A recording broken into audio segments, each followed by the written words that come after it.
มี5ตอนเนาะคำถามเขาว่าอยู่ระหว่างผักกลางในจูฮุมเอทางจากการดีเท่า2 เมตรเพื่อนว่าในกลุ่มกันแสงโอที่มีรัศมี R เท่ากับ10 เมตร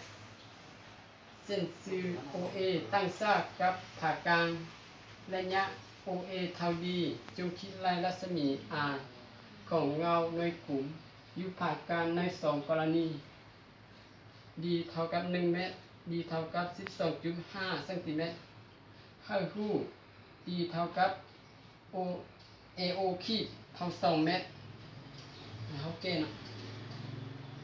ให้ฮู้ D เท่ากับ AO ขีดเท่ากับ2 เมตรเนาะ OB เท่ากับ R เท่ากับ10 เมตร OA เท่า D เขามาสอบเขาถามตัว B ขีด O ขีดเท่ากับ R เท่า R นี่จะเท่าไหร่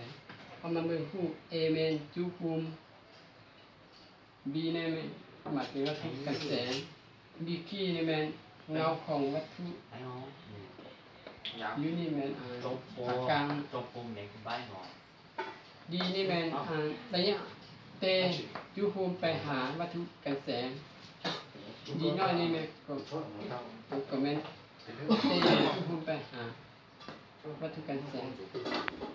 ดีใหญ่นี่แม่นเตจุภูมิไปหาเงาของวัตถุ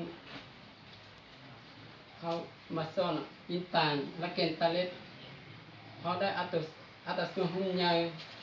เท่ากับอัตราส่วนหุ้นน้อยเขาได้ AO ส่วนกับ AO ขีดเท่ากับ BO ส่วนกับ BQO ขีดเขาทำ BQO ขีดได้ BQO ขีดเท่ากับ AO ขีดคูณ BO ส่วนกับ AO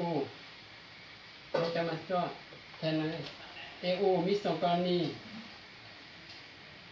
ที่1 AO เท่า1 เมตรได้ BQO ขีดเท่า2คูณ2คูณ10